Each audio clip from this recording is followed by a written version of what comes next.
Lin, six sigma কোনটার function আসলে কি? আমার জন্য কোন নলেজটা আগে দরকার?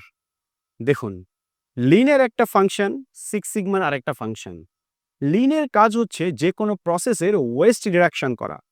যে কোনো বিজনেস প্রসেসের আনাচে কানাচে লুকিয়ে থাকা ওয়েস্টগুলোকে কিভাবে আইডেন্টিফাই করবেন এবং সেগুলোকে আপনি ঝেঁটিয়ে বিদায় করবেন, তার কাজ হচ্ছে লিন। লিন আপনাকে সেটা শেখাবে। আর কিভাবে আপনি আপনার প্রসেসের ডিফেক্টকে কমাবেন, স্ট্যান্ডার্ড আউটকাম থেকে আপনার যে ভ্যারিয়েশন আসছে এই ভ্যারিয়েশনটাকে কিভাবে কমিয়ে নিয়ে আসবেন, সেটা হচ্ছে সিক্স সিগমার কাজ। সুতরাং বুঝতেই পারছেন লিন এবং সিক্স সিগমা দুইটা ডিফারেন্ট পারপাস নিয়ে কাজ করে।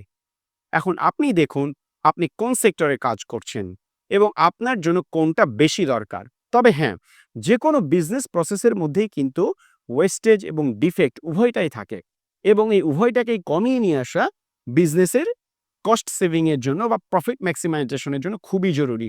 এ কারণেই এখন লিন এবং সিক্স সিগমাকে একসাথে মার্জ করে বলা হচ্ছে লিন সিক্স সিগমা।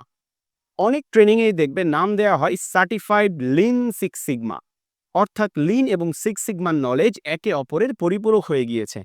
তাই আপনি কোনো রকম সন্দেহের মধ্যে না গিয়ে লিন এবং সিক্স সিগমা উভয়টাই আপনি শিখতে পারেন।